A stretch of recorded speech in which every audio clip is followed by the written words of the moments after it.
Hi guys, this is Nick Martin and you're watching Toasted.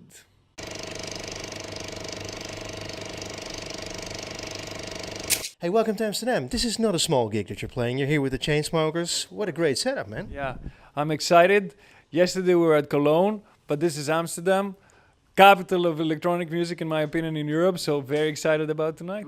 Great gig here, great venue. The sound is amazing here. Alpha's live. It used to be the Heineken Music Hall. I have never played here at the Heineken Music Hall, so I've heard so much about it. I've been here though, watching big DJs like, yes, Armin, Hardwell, everybody has played here. And, so excited to be part of this lineup. That's awesome. Hey, you just signed to Armada, which is like brand new. You just did it today, basically, I'm told. Yes, exactly. So we have agreed about the music maybe 2 months ago, but today we had the official meeting. So we were going to have a few songs out there together. Because how does this work? I mean, what I know is normally an artist signs to a record company and they sell they go for I don't know, 3 records or something, but in the dance industry it works different, right? It's like you sign for singles. Usually it's signed for singles. I think that with a team we feel there's a good vibe, so I don't even feel I need to have some sort of a contractual commitment. More so I would like to vibe out exactly what they want me to do, and we have lots of records and we like a lot of them, so we have to choose which one to put out there. Awesome. Hey, I read your bio, of course. You're from Greece. There aren't a lot of DJs who are well known from Greece. No, there aren't. So how did you pull it off to become, you are getting quite famous. Well, fame is one thing, but music is the main objective here for me. So, of course, Greece has been very much in the club scene, and I write it also in my bio because I personally wrote it. But I really believe that by now, Greece obviously has a tradition in music, and I would like to be one of the first Greeks that live in Greece, because Dimitri Vegas and like Mike are Greek, but they live in Belgium, obviously, to try and come to the international stage. So This is not your first name, right? You have different DJ names and different production names that you worked for. Indeed. But I'd like to stick with my name now. So Nick Martin, which is really my English way for my family name, really represents me as a person and as an artist. And I consider myself an artist other than a DJ. So That's my question, because that makes me think, like, probably your music style before this artist name must have been totally different then. back in the day, I didn't even have an artist name, playing in underground clubs in Athens, and Greece crowd loves people like Deadmau5 and Eric Prydz, and a bit more progressive and underground. So I think that going to my new sound, which is a bit more pop, dance, maybe also electronica influenced, I feel very comfortable at that pocket. Checking your music on Spotify, great singles, very, lots of hit potential. But one thing struck me, always female voices. So far, and actually I've been contemplating about this, obviously, but I always thought female voices were good for the key I'm usually producing. So now with the new process of writing also with men, I'm having a couple of singles in my head with male voices, although the next one will still be a single with a woman on it. Could you elaborate on it? What's the new single called? I can't really, because we're discussing it in the meeting, but honestly, it's a process. So now I'm focusing on Shackles. I'm really excited about it. I've really done a single with Natalie before. This is her new alias, and I think that this song will go great. Sweet, I think so as well. It's picking up already really well, I must say. I was also checking the stats. Looking for Love has 718,694 plays on Spotify when I last checked.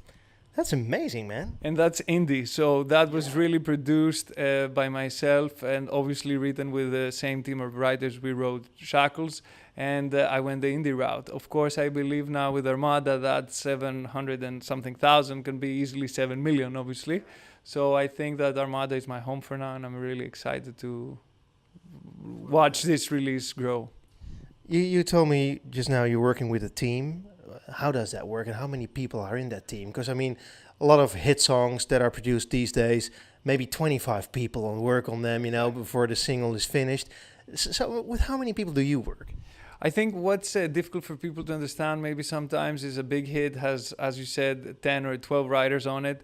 And then you have also the exception, like Adele, there are two people on Hello, for instance. On our songs, we're usually 4 or 5 writers.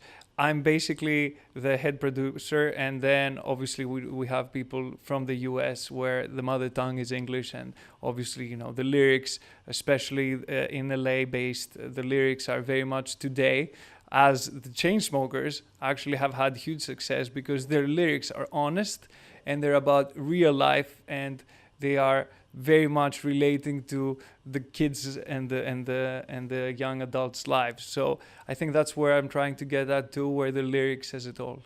You are really like a songsmith, right? I mean, when I listen to you now, it's like you really think about this.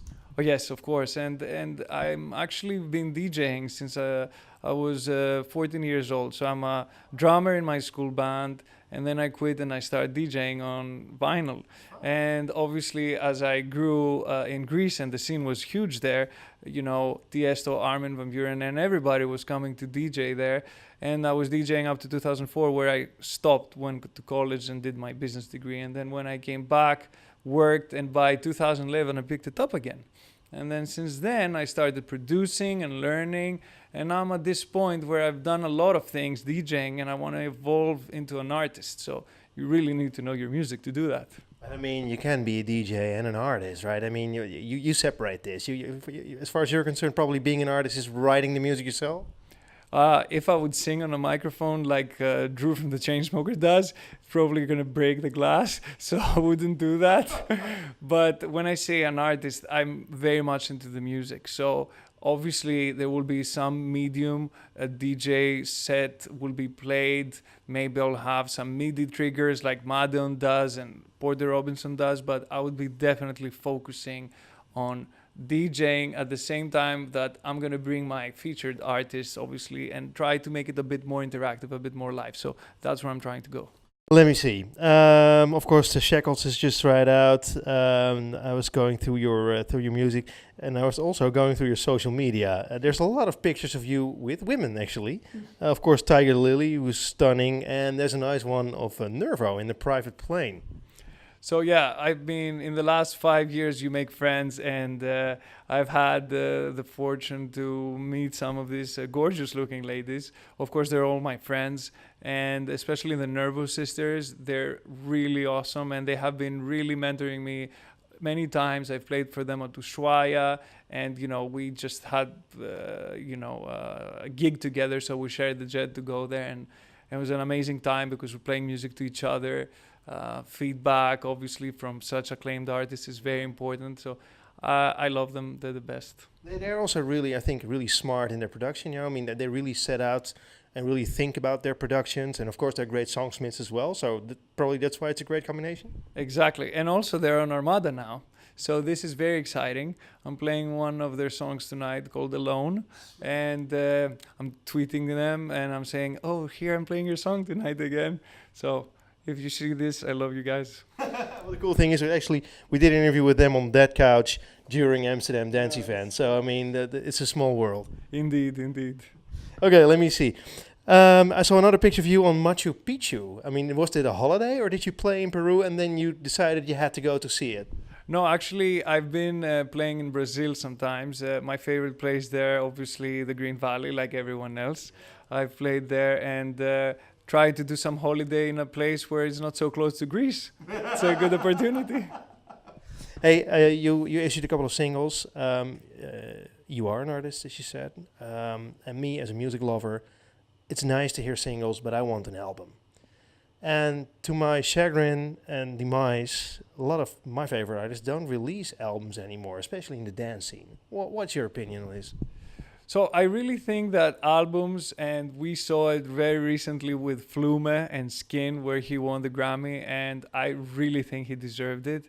He really had 5 years of success with his singles before he put out a very good album out there.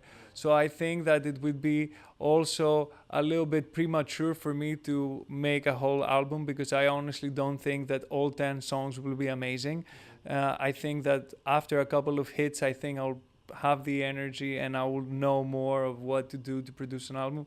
Obviously, an album is a really cool thing to have, and if it does well, you feel, I think, really good about that. So it is something that you aspire to. Of course, of course. I mean, it's something that we grew up with. I mean, all the biggest bands, and I think music starts with rock and pop, and obviously from Michael Jackson, and from people like you two. It's all about good albums, and I think this is what the Coldplay at the end were a bit tired of, because putting a successful album out every 2 years, it's really tough on the psychology, and people expect from you more and more. So Coldplay, huge inspiration. Can you imagine how incredibly talented the Beatles then were? I mean, of course, I'm an old guy, so I love their stuff.